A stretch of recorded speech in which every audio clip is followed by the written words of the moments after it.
ये कहानी है दो दोस्तों की जो कि एक छोटे से गांव में रहते थे। एक बार वो दोनों किसी काम से शहर गए और वापस अपने गांव लौट रहे थे। उनके गांव तक पहुंचने के लिए उनको एक घने जंगल से होकर के गुजरना था और जब वो उस जंगल से गुजर रहे थे तो एक दोस्त को प्यास लगी और वो पानी ढूंढने के लिए रास्ता भटक गए। थोड़ी ही देर बाद शाम हो गई और रात होने ही वाली थी। तो उन दोनों की नजर एक गुफा पे पड़ी जो कि पेड़ों से घिरी हुई थी चारों तरफ से। तो उन्होंने सोचा कि यही जगह ठीक है रात बिताने के लिए। तो दोनों ने कुछ लकड़ियां इकट्ठी करी, उस गुफा के अंदर गए और आग जला करके वहां पे बैठ गए। रात का वक्त था, गुफा के अंदर आग जल रही थी, बाहर बिल्कुल अंधेरा था और कुछ जानवरों की आवाजें आ रही थी। तो उन दोनों में से जो एक दोस्त था वो अंदर ही अंदर डरने लगा, क्योंकि उसने भूत प्रेतों की बहुत कहानियां सुनी थी कि रात के वक्त जंगल में कुछ भयानक आत्माएं भटकती हैं और अगर उनको कोई ऐसा भटका हुआ आदमी मिल जाए तो उसको नहीं छोड़ती। तो जब उसने भूत प्रेतों की बात अपने दोस्त से करी तो उसके दोस्त ने हंसते हुए उससे पूछा, क्या कभी तूने किसी भूत को देखा है? तो उसने कहा, नहीं मैंने तो नहीं देखा, लेकिन मेरे कुछ जान पहचान के लोग हैं जिन्होंने देखा है। तो उसके दोस्त ने उसको समझाने की बहुत कोशिश करी कि यार ऐसी सुनी सुनाई बातों पर विश्वास नहीं करते हैं, अब तू सो जा और मुझे भी सोने दे, मुझे नींद आ रही है। और इतना कह करके उसका दोस्त वहीं पर लेट गया और थोड़ी देर में सो गया। लेकिन वो जो अंदर से डरा हुआ था वो लेट तो गया, लेकिन उसको नींद नहीं आ रही थी। उसको लग रहा था कि शायद यहां पर कहीं कोई है जो छुप करके कहीं से उसको देख रहा है।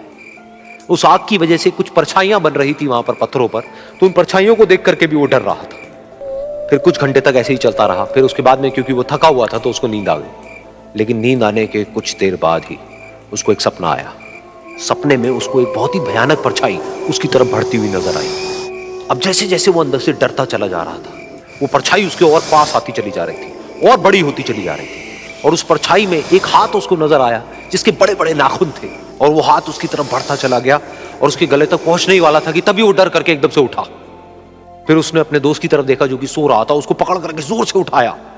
फिर उसने अपने दोस्त को बताया कि उसके साथ में क्या हुआ। तो उसका दोस्त फिर हंसने लगा। फिर उसके दोस्त ने उसको कहा, अब अगर दोबारा से तुझे वो परछाई दिखे तो तू वही कहियो जो मैं तुझे कह रहा हूं कहने के लिए, फिर देखते हैं वो परछाई तेरा क्या करती है। तुझे अपने अंदर ही अंदर बोलना है, मैं तुझसे नहीं डरता, सामने आ।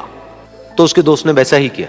थोड़ी देर बाद दोबारा से उसको सपने में वही परछाई नजर आई और वो परछाई धीरे धीरे उसकी तरफ बढ़ने लगी।